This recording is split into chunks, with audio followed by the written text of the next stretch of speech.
Suku Sasak.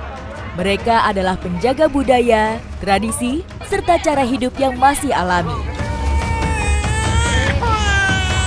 Adam. Laku keseharian suku Sasak erat dengan resep leluhur, termasuk upaya dalam menjaga dan merawat diri.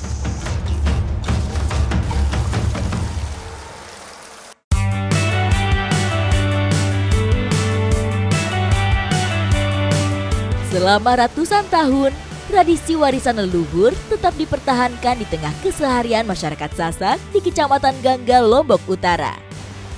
Sambil menikmati keindahan Tiu Bubus, saya akan mengikuti kegiatan masyarakat lokal yang ada di sini.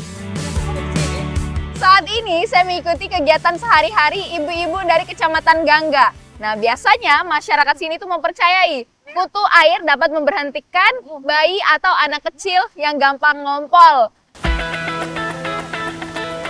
Bersama anak-anak lokal, saya mencari serangga ini di aliran Tiu Bubus. Masyarakat umumnya mengenal serangga jenis Geride ini dengan sebutan anggang-anggang atau water strider. Kutu naik banyak dijumpai pada permukaan air tenang seperti sungai, kolam, danau, dan beberapa jenis lain di permukaan air laut. Nah, ini dia, saya dapat satu kutu airnya atau masyarakat sini menyebutnya kutu naik. Kutu naik ini merupakan indikator yang menandakan kalau sungai di sini itu kualitas airnya bagus. Kutu naik memiliki kaki panjang dan halus yang memungkinkan mereka untuk meluncur atau berjalan di atas air tanpa tenggelam. Banyak yang mengira kutu air ini sejenis dengan laba-laba, padahal dia ini sejenis serangga yang memakan lalat dan nyamuk. Ibu, ini kutu naiknya.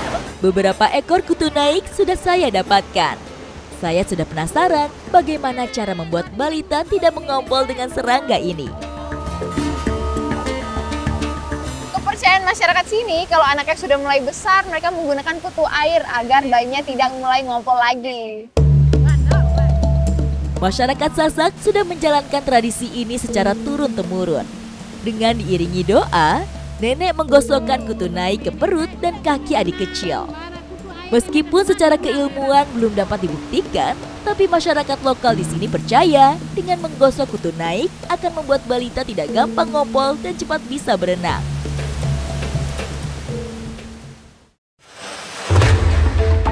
Jika anggang-anggang dipercaya bisa menyembuhkan kebiasaan ngompol pada balita, suku Sasak juga memiliki cara yang mereka anggap mujarab membantu anak yang baru belajar berjalan. Diperoleh bukan dari sungai, tapi dari balik lumpur.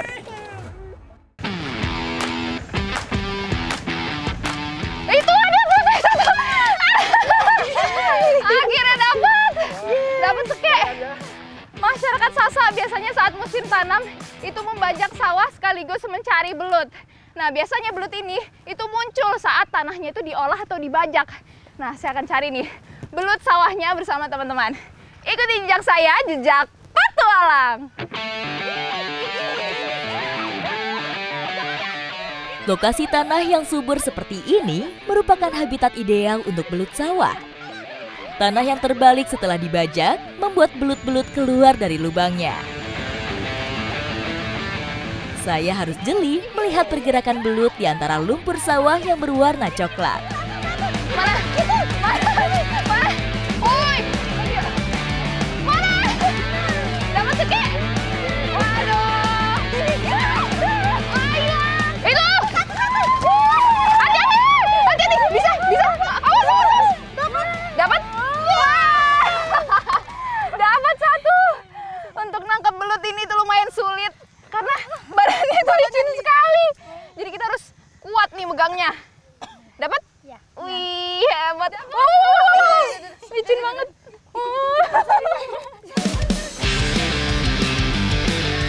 Bentuk tubuh belut menyerupai ulat, namun ternyata hewan ini masuk ke dalam keluarga ikan. Selain bentuk tubuh, perbedaan yang paling mencolok lainnya adalah belut tidak memiliki sirip dan sisik seperti ikan. Yang lagi satu ada nggak? Hilang, lagi satu hilang. Wah, walaupun sekecil ini itu lincah banget ini belutnya. Badannya tuh licin. Seluruh tubuh belut dibungkus lendir licin yang berfungsi sebagai alat pertahanan diri sehingga sulit untuk ditangkap. Selain lendir, belut juga dibekali alat pernapasan tambahan berupa kulit tipis berlendir di dalam mulutnya. Alat pernapasan ini memungkinkan belut bisa beradaptasi di lokasi yang minim oksigen, seperti di dalam lumpur. Jadi belut sawah ini, dia itu lebih kecil ukurannya dan warnanya lebih gelap. Belut sawah mempunyai ukuran yang lebih kecil dibanding belut air atau budidaya. Ukuran paling besar hanya sebatas jari kelingking orang dewasa. Untuk menangkap belutnya ini ternyata ada caranya ya Kak Zan ya? Ya. Ternyata caranya dijepit. Kalau dia pegang kayak gini, itu dia bisa lepas. Lari. Bisa lari dia.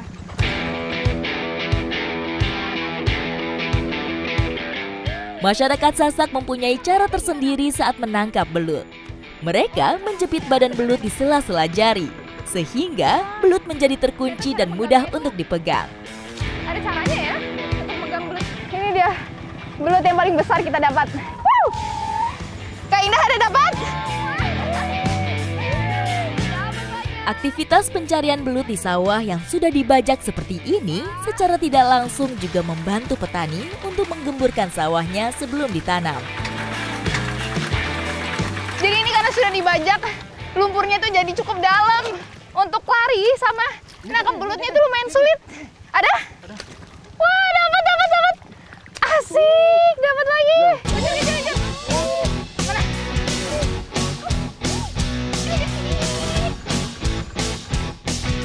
Bagi masyarakat Sasak, belut ini tidak hanya untuk dikonsumsi, tapi juga digunakan sebagai ritual untuk mempercepat anak kecil berjalan.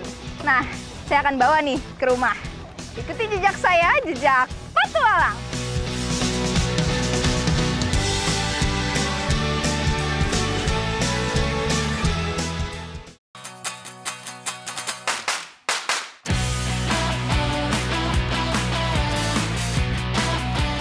Dalam kehidupan sehari-hari, masyarakat Sasak di Desa Rempe masih mempunyai kepercayaan terhadap tradisi nenek moyang.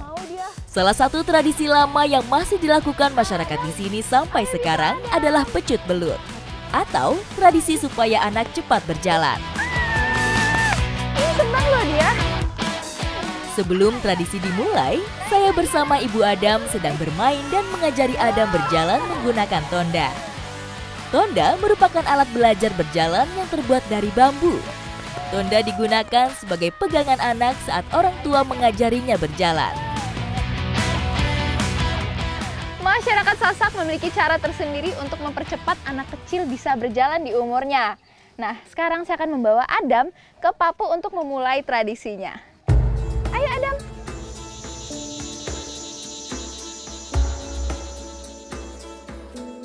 Ini Pak belutnya.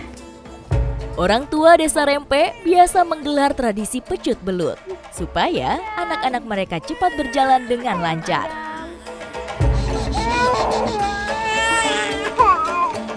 Masyarakat Sasak memiliki kaya akan tradisi dan tradisi ini itu sudah dilakukan sejak ratusan tahun lamanya dan masih dilestarikan hingga sekarang.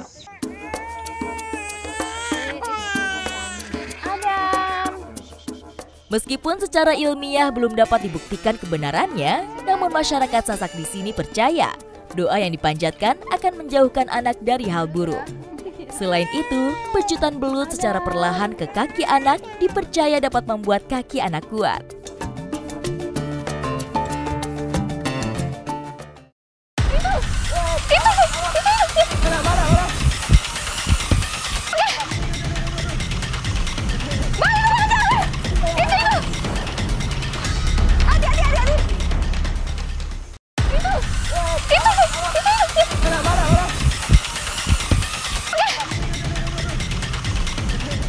Berburu masih dilakukan sebagian masyarakat suku Sasak di Desa Rempe hingga sekarang. Kali ini hewan yang diburu bukan untuk dimakan, melainkan dicari karena dipercaya oleh sebagian suku Sasak menyimpan banyak khasiat untuk bermacam jenis penyakit.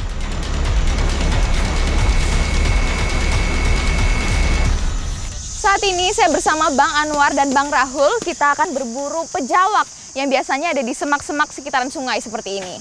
Ikuti jejak saya, jejak petualang. Hati-hati, hati-hati. Hati-hati dia kabur. Hati-hati dia kabur.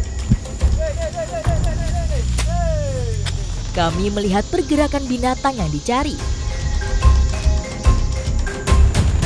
Gerakannya cukup cepat dan langsung hilang di antara semak-semak. Lumayan ngos-ngosan ya Bang ya. Lari-lari.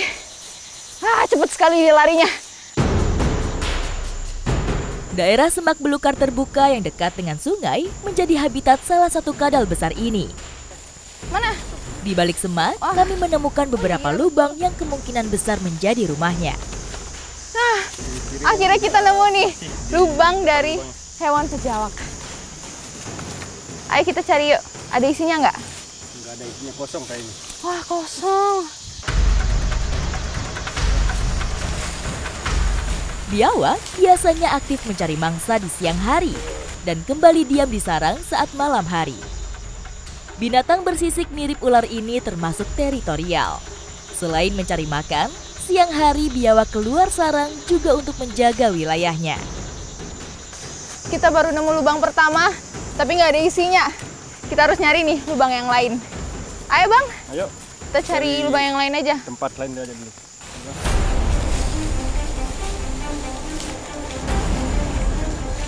Kita menemukan lubang pejawak kedua nih. Ciri-cirinya itu bagian luarnya bersih, tepat keluar masuk pejawaknya. Cuman kali ini pejawaknya nggak ada. Jadi kita harus cari lubang lainnya.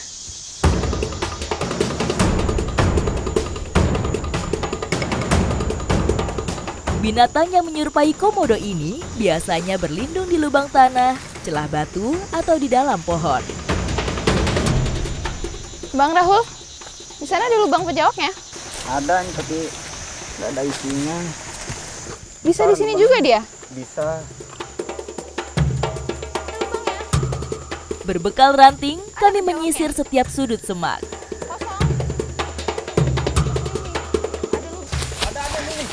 Wah, Bang Anwar nemu ini. Sekarang kita akan kejar. Hati-hati Bang. Jangan sampai dia kabur lagi. Itu.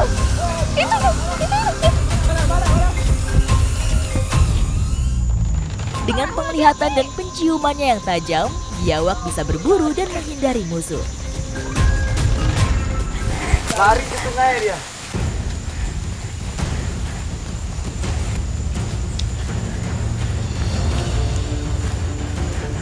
Biawak merupakan hewan berdarah dingin yang hidup soliter atau menyendiri. Sering menghabiskan waktu dengan berjemur di bawah sinar matahari untuk mengatur suhu tubuhnya. Hal ini dilakukan untuk menjaga enzim, hormon, dan metabolisme lainnya di dalam tubuh dapat bekerja sebagaimana mestinya. Bang, itu Bang. Itu. Hati-hati. Pejawaknya masuk ke aliran sungai. Wah, susah nih nangkapnya. Karena kalau di air, dia bisa semakin cepat larinya. Bang, tangkap dia sampai kabur.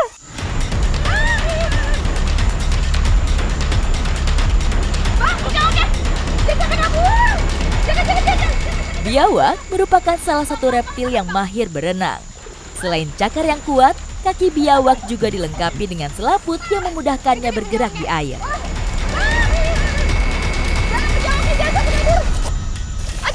Hati-hati ekornya. Wah! Hati-hati ekornya.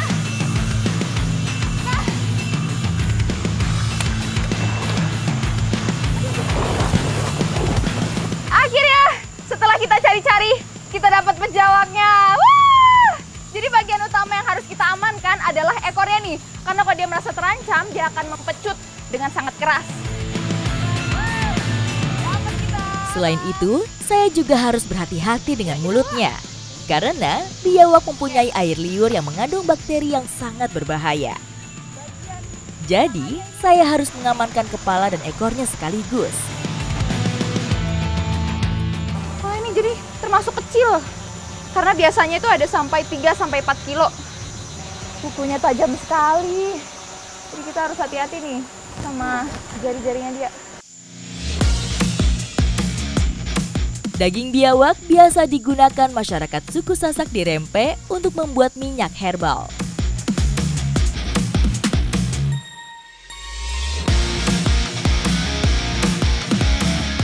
Minyak biawak akan diambil dari lemak yang menempel pada daging. Dagingnya kita potong kecil-kecil supaya lebih mudah nih kita gorengnya. Dan apinya itu ternyata nggak boleh besar ya Bang ya? Ya. Jadi sekarang saya akan kecilin nih apinya. Warga di sini biasa mengekstrak minyak biawak dengan memanaskan dagingnya dalam wajan. Kurang lebih 1 jam ya Bang ya? Minyaknya udah mulai muncul. Setelah dipanaskan, lemak yang menempel pada daging perlahan akan mencair menjadi minyak encer. Wih, belum sampai sejam, minyaknya udah keluar semua. Saya pikir air saking banyaknya. Daging yang terus dipanaskan aromanya begitu menggoda saya. Menurut cerita masyarakat, daging bejawak ini katanya enak. Saya jadi penasaran nih, saya mau coba. Ini udah matang ya?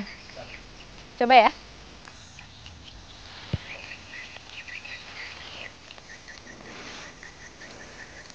Minyak bejawaknya banyak banget nih. Oh, saya coba ya. Enak Bang. Harus cobain. Rasanya mirip seperti daging ayam. Dan teksturnya itu kenyal ya. Iya. Enak sekali.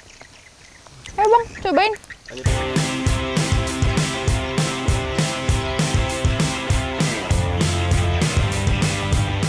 Daging biawak sudah mengering. Tandanya seluruh kandungan minyaknya sudah keluar. Nah, ini minyaknya udah keluar semua. Langsung kita tuangkan ya ke sini. Untuk nantinya akan kita pakai.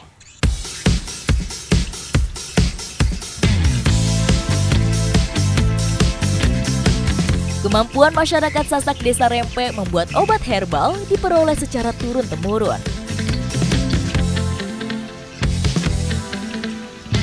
Biasanya minyak ini dijadikan sebagai obat kulit. Dan pas banget tadi kita, waktu di sungai, kita digigit sama nyamuk nih. Jadi lumayan gatel-gatel ya Bang ya? Cocok nih pakai minyak ini. Minyak biawak merupakan salah satu kekayaan obat tradisional yang dimiliki negeri ini. Hasil olah masyarakat Sasak yang tetap dijaga dan dilestarikan sampai sekarang. Ikuti jejak saya, jejak petualang.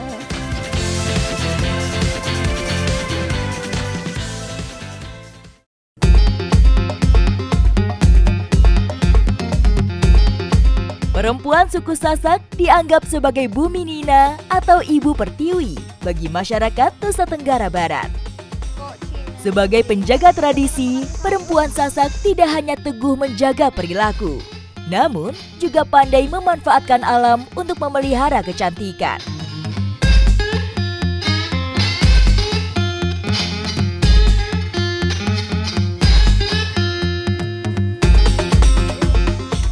Menyelami daerah Bayan rasanya kurang lengkap kalau saya tidak mendalami rahasia kecantikan masyarakat Bayan di Lombok Utara.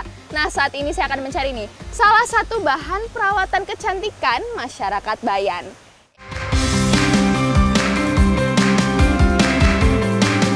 Nah, ini dia salah satu bahan kecantikan perempuan-perempuan Bayan yang biasa ditemukan di sekitaran air seperti di Loko Muntur ini.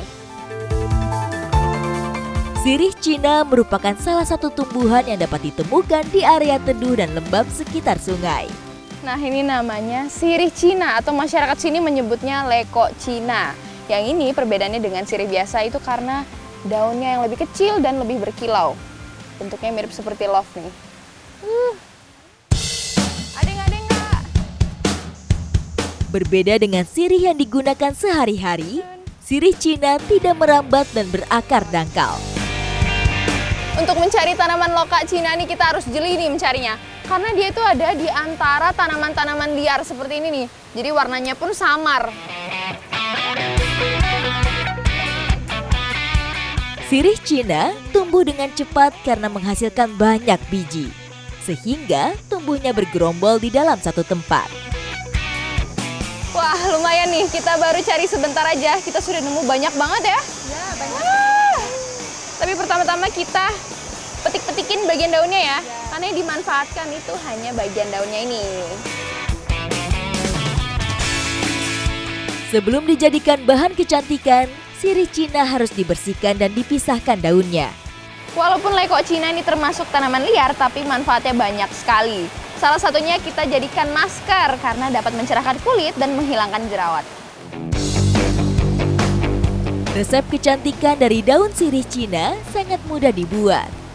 Cukup menumbuk daun sirih Cina sampai halus dan menjadi bahan masker. Nah, kita sudah cuci muka dan maskernya sudah jadi, waktunya kita pakai. Menggunakan masker sirih Cina sama seperti menggunakan masker wajah seperti biasanya. Saya, Kak Sapti dan Kak Atika saling mengaplikasikan masker ke wajah supaya merata. Oh, ternyata belum boleh dibilas dulu, kita harus nunggu selama kurang lebih 10 menit. Wah. Masyarakat di sini percaya masker alami dari daun sirih Cina dapat menghilangkan jerawat dan mencerahkan wajah. Dari perempuan bayan saya jadi belajar bahwa perawatan kecantikan juga bisa didapatkan dari alam. Salah satunya adalah leko Cina. Nah, saya jadi tertarik untuk mendalami lebih tentang tradisi budaya yang ada di Bayan Lombok Utara. Ikuti jejak saya, jejak petualang.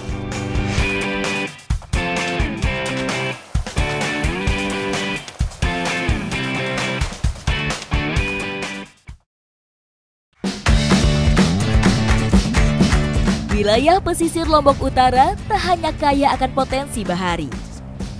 Di antara gersangnya pasir pantai, tumbuh dengan subur tanaman Tamarindus indica atau kita mengenalnya sebagai asam Jawa. Masyarakat Sasak biasa memanfaatkan alam sekitar untuk dijadikan bahan makanan. Contohnya asam Jawa, masyarakat sini menyebutnya bage. Nah, saat ini saya akan mencari nih bagenya bersama Bang Ramli di atas sana dan Ibu. Menyusul Bang Ramli, saya akan ikut memanjat pohon asam yang sudah berukuran besar ini. Adrenalin terpacu seiring langkah saya menggapai ranting-ranting yang banyak buah asamnya. Akhirnya saya sudah sampai di atas. Walaupun ketinggiannya cuma 5 meter, tapi ini saya harus hati-hati karena batangnya ini sangat licin.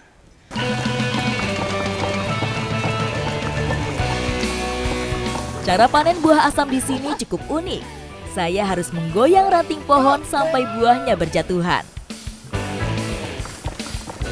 Wah, buah asamnya jatuh semua nih.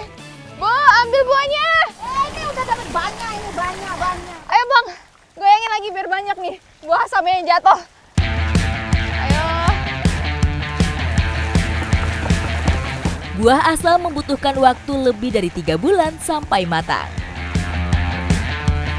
Cara panen seperti ini menjadi penyortir alami antara buah asam yang masak dan yang masih muda.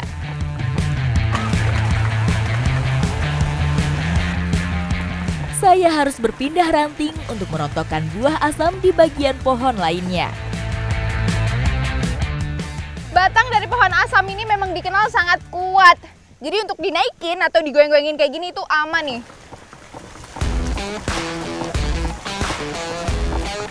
Cara ini memang sempat membuat kaki saya gemetar.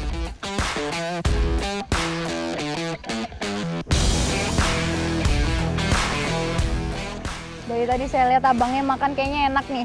Saya jadi pengen coba. Rasanya asam ya, sama seperti namanya.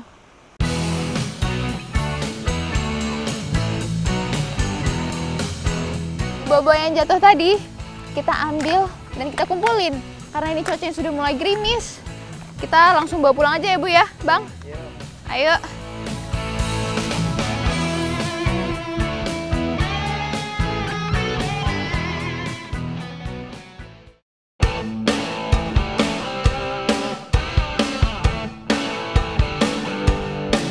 Masyarakat Sasak di Desa Rempe itu sering sekali mengawetkan buah asam ini untuk dijadikan bumbu-bumbu makanan.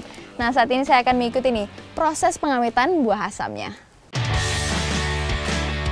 Sebelum diawetkan, buah asam harus dikupas terlebih dahulu.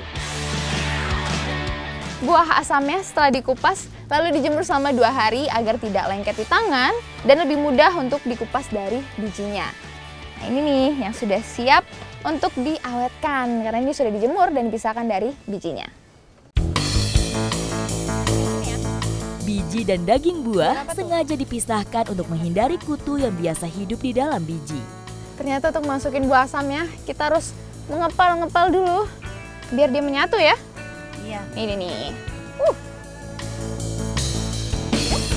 Buah asam yang sudah kita kepal-kepal tadi itu dibungkus dengan upek pinang agar dia tetap kering nih kalau disimpan. Pelepah pinang digunakan sebagai bahan pembungkus karena kuat dan lentur. Jadi alasan kenapa upek pinang ini sangat elastis karena kulitnya ini kita kupas dulu. Jadi lebih mudah nih untuk kita ikatnya.